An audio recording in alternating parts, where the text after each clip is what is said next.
হাত পোহালেই জামাই ষষ্ঠী, তাই জামাই ষষ্ঠীর আরেকটা নতুন রেসিপি নিয়ে চলে এসেছি আমাদের channel the Banga life by রূপালীতে। আমার মায়ের তৈরি এই রেসিপিটা চলুন দেখে নিই। দিয়ে দিচ্ছি সাদা তেল আর দিয়ে দিচ্ছি ঘি, দিয়ে দিচ্ছি পেঁয়াজ।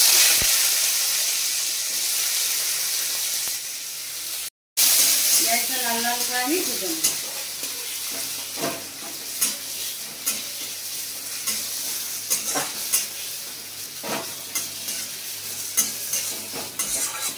কিছু কাজু দিয়ে দিল, ওই 5-6টার মতো কাজু দিয়ে ভালো করে পেঁয়াজ আর কাজুটাকে লাল লাল করে ভেজে নিচ্ছে মা।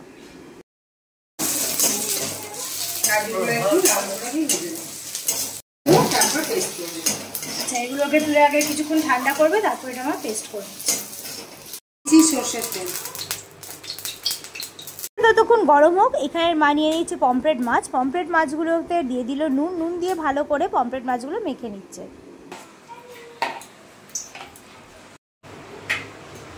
দিয়ে দিচ্ছি মাছ।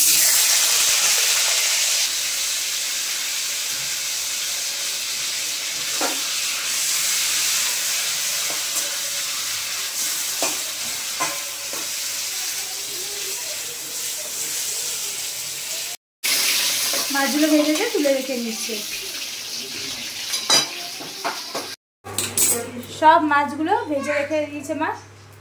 ওই তেলের মধ্যে এবার এলাচ আর দারচিনি, এবার পেঁয়াজ আর কাজুর যে পেস্টটা মা মানে যেটা ভেজে পেস্ট করে রেখেছিল, তো সেই পেস্টটা দিয়ে দিচ্ছে ভালো করে।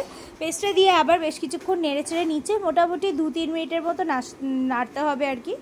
আর ফ্লেমটাকে মিডিয়াম টু মানে লো টু মিডিয়াম ফ্লেমে রাখতে হবে। এরপর একটু যাতে মশলাটা না পুড়ে যায় একটু জল দিয়ে দিল, ওই ছোটো গ্লাসের মানে ছোটো ছোটো সেই কাপগুলোর হাফ কাপের মতো জল দিয়ে আবার ভালো করে নেড়ে নিচ্ছে।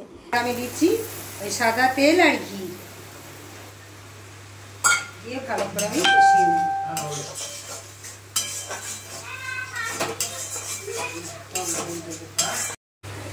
দিয়ে দিচ্ছি আদা রসুন পেস্ট।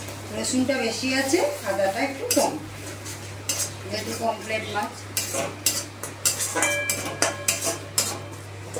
এইবার একটা প্লেটের মধ্যে বড় চামচে 2 চামচ পরিমাণ টক দই নিয়ে তার মধ্যে মা শুকনো মানে লাল লঙ্কার যে গুঁড়ো হয় সেটা দিয়ে দিল 1 চামচের মতো, ছোটো চামচের দিয়ে ভালোভাবে পেস্টটা করে নিচ্ছে। এবার এই পেস্টটাই মা দিয়ে দিল ওই মশলাটার মধ্যে। তো এবার ভালোভাবে ওটা দিয়ে তারপর ওই প্লেট ধোয়া একটু জলও দিয়ে দিচ্ছে, দিয়ে আবার ভালোভাবে নেড়ে চেড়ে নিচ্ছে। যেহেতু এটা পমফ্রেট মাছ তাই এখানে কিন্তু মানে একদমই মা প্রথমে যেমন বলেছিল রসুন বাটাটা কিন্তু প্রথমে ওই মশলাতে কিন্তু ভালো করে আমাদেরকে দিতে হবে। আমি আরেকবার এটা রিপিট করে দিলাম, কারণ অনেক সময় সামুদ্রিক মাছ একটু স্মেল থেকে যায়। দিয়ে দিচ্ছি স্বাদ মতো নুন।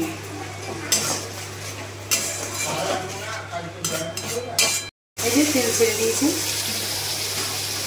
মশলাটা ভালোভাবে দিয়ে দিচ্ছি জল।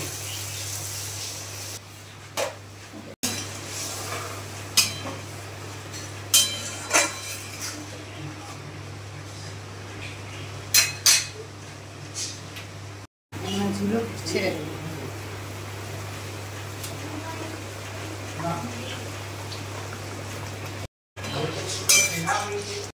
ওটা কাঁচা লঙ্কা আমি চিরলাম না, যার দরকার হবে ঝাল সেটা আমি বসে খেয়ে নিতে পারবো।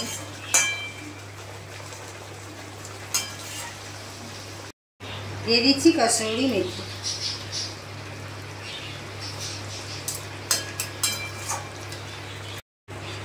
তাহলে জামাই ষষ্ঠী স্পেশাল আওয়াদি পমফ্রেট একদম রেডি। এটা এবার আমরা সার্ভ করে তারপর দেখাচ্ছি। গ্যাসটা মা অফ করে দিচ্ছি। আওয়াদি পমফ্রেট নামটা কি দারুণ না? তো যাই হোক, এই রেসিপিটা আপনাদের কেমন লাগলো কমেন্ট করে জানাতে ভুলবেন না। আর জামাই ষষ্ঠীতে আর আপনারা কি নতুন রেসিপি করলেন সেটাও আমাদের কমেন্ট বক্সে জানাবেন।